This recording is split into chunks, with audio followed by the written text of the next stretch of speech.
Hello, class. In this video, we are going to talk about descriptive statistics. As we know, business statistics has been useful in our daily decision making.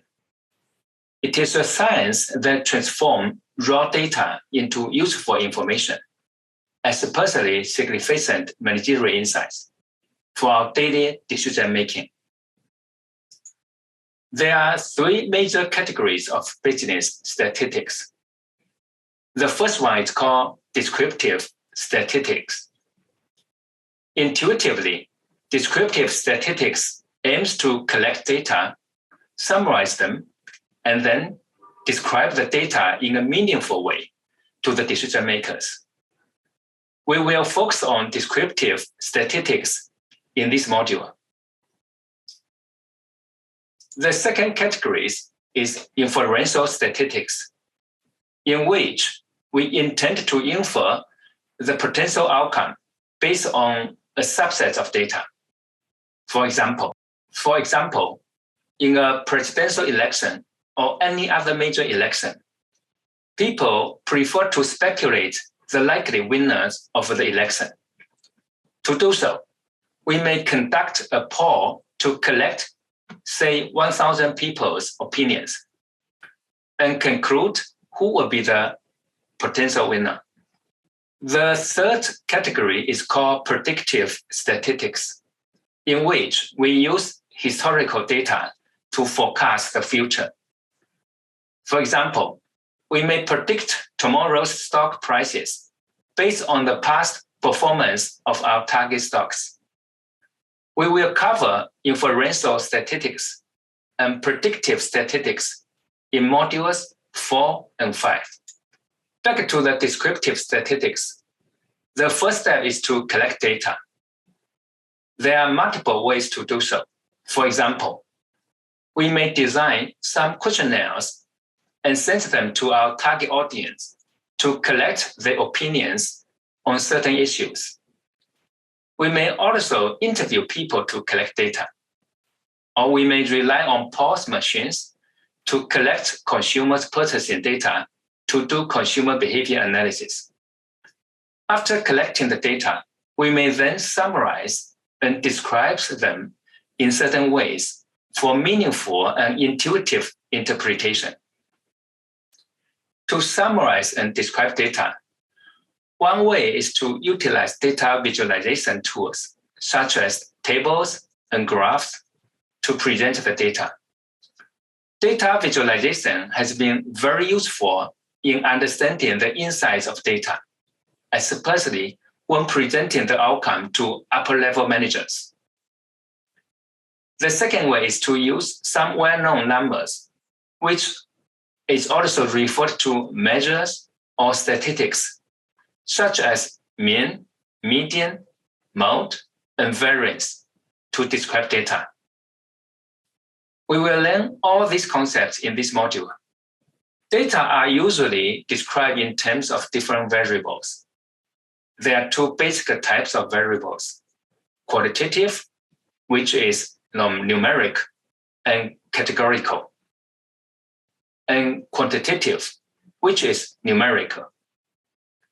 When working with qualitative variables, we simply count the numbers of observations for each category. Then, the percent for each category can be determined. Qualitative variables are often summarized in charts and bar graphs. There are two types of quantitative variables, namely discrete and continuous. And they are usually reported numerically. Examples like number of students, number of children, and number of buildings are discrete. Examples like weight and distance are continuous. In more details, discrete data can only take particular values. There are gaps between those values. For example, in counting the numbers of bedrooms, 1, 2, 3, 4, you have a gap of 1 in between those values. There may potentially be an infinite number of those values. but each is distinct and there's no gray area in between. Discrete data can be numeric, like numbers of apples, but it can also be categorical, like red or blue, or males or female, or good or bad. Continuous data are not restricted to define separate values, but can occupy any values over a continuous range. It is typically a result of measuring, such as the average GPA of your grades in undergraduate, or the distance between any two given locations. Between any two continuous data values, there may be infinite number of others.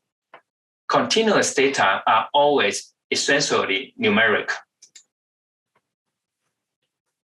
Data can be classified according to levels of measurement, and the level of measurement will determine how the data should be summarized and presented.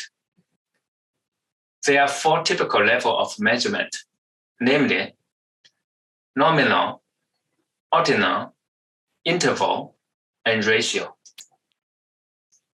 The lowest level of measurement is called nominal, which is usually presented in the forms of labels or names.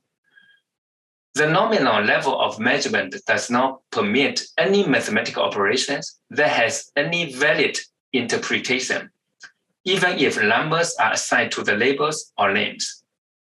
There's no specific order among those data, but usually we can classify the data into different categories. Based on that, we may count the appearance of each category to compute for the frequency of each category, and then present them in bar charts, for example. Examples of nominal data include different colors in M&M candies, gender of students in a football game, and names of flowers. The second level of measurement is called ordinal. Different from nominal data, ordinal data can be ranked based on their relative ranking or ratings in terms of a defined attribute or qualitative variable. In other words, a qualitative variable or attribute is either ranked or rated on a relative scale, such as rating a professor as superior, good, average, or poor.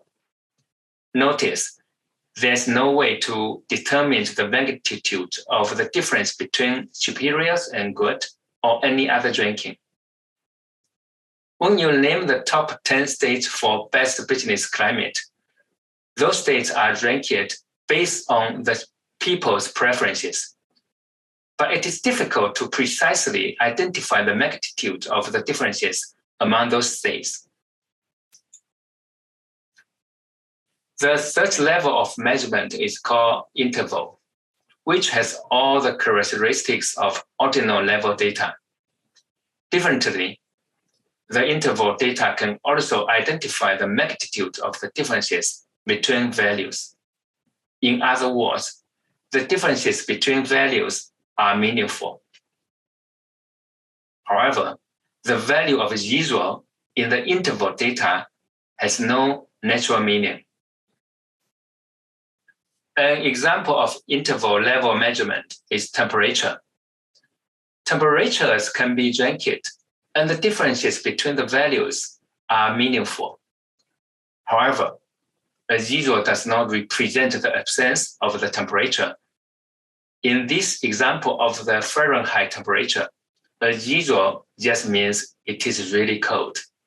As we know, the 0 point in the Fahrenheit temperature means differently from the 0 point in a Celsius temperature.